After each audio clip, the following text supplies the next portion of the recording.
Assalamualaikum warahmatullahi wabarakatuh. Saya Arif Bagus Pramono ingin menjelaskan tentang lingkungan basis data. Lingkungan basis data merupakan sebuah habitat di mana terdapat basis data untuk bisnis.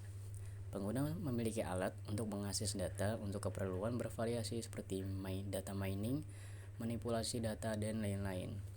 Pengguna tidak punya hak untuk mengakses data baik secara fisik maupun logis. Dan tujuan dari sistem basis data ini adalah untuk menyediakan pemakaian melalui suatu pandangan abstrak mengenai data dengan menyembunyikan detail dari bagaimana data disimpan dan dimanipulasikan.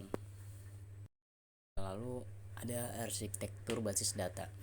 Pada tahun 1975, Badan Standarisasi Nasional Amerika (ANSI SPARC) atau American National Standard Institute Standard Planning and Requirements Committee menetapkan 3 level abstraksi dalam database, yaitu level eksternal atau level pandangan, kemudian ada level konseptual, dan terakhir level internal atau level fisik. Kemudian ada level eksternal. Level eksternal adalah level yang berhubungan dengan pengguna secara langsung. Pada level ini pengguna hanya bisa melihat struktur data sesuai dengan keperluannya, sehingga setiap user memiliki pandangan view yang berbeda dari user yang lainnya. Pada level ini dimungkinkan pandangan user berbeda dengan representasi fisik dari data. Misalkan untuk data hari secara fisik, data direkam dalam bentuk kode, sedang user melihat data dalam bentuk teks, nama, hari seperti Senin, Selasa, Rabu, dan Kamis. Kemudian ada level konseptual. Pada level ini, para administrator database pada level ini didefinisikan hubungan antar data secara logik, sehingga diperlukan struktur data secara lengkap. Para administrator database juga harus memahami bagaimana satu view dijabarkan dari beberapa file data. Demikian pula pada saat perancangan database, mereka dapat saja membagi data menjadi beberapa file agar dapat diakses dan disimpan secara efisien. Kemudian ada level internal.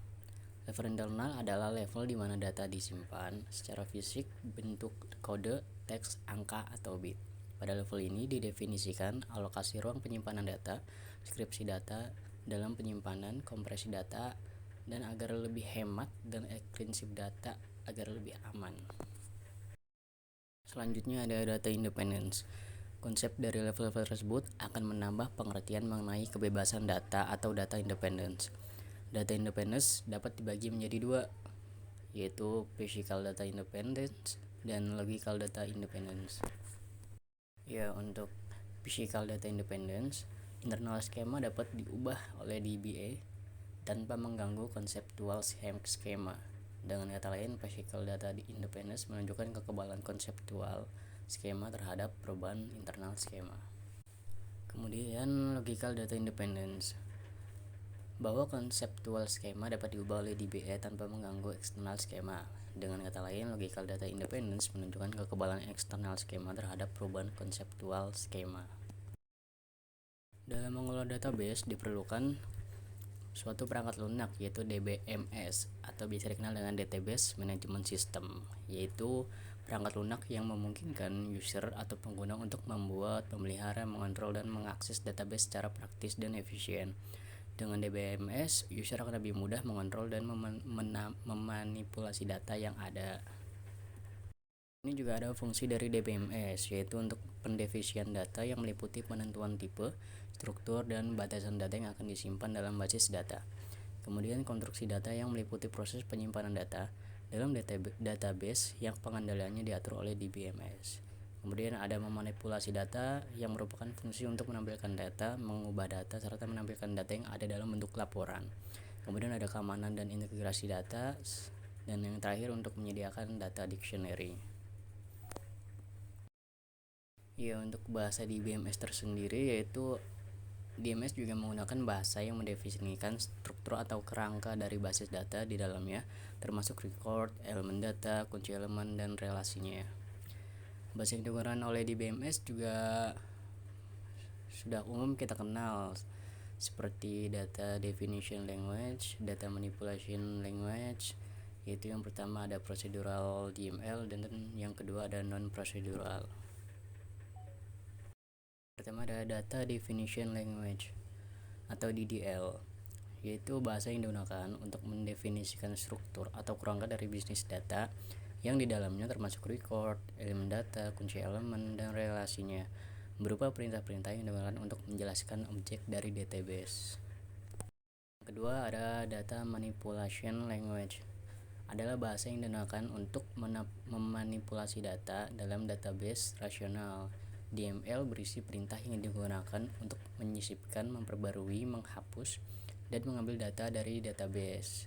Perintah yang sering digunakan dalam DML termasuk select, insert, update, dan delete. Kemudian ada data dictionary. Seperti yang kita kenal, data dictionary adalah tempat penyimpanan informasi yang menggambarkan data dalam database. Data dictionary biasa disebut juga dengan metadata atau data mengenai data. Dan yang terakhir di sini ada model data. Model data merupakan kumpulan dari perangkat konseptual untuk menggambarkan data, hubungan data, semantik data, dan batasan data. Dan di sini ada beberapa dari contoh model dari data. Yang pertama ada data file datar, yang kedua ada model data hierarki, ketiga ada model data jaringan, keempat ada model data relasional, terus kelima ada model data keterhubungan entitas, dan yang terakhir ada model data berorientasi objek. Snoopy.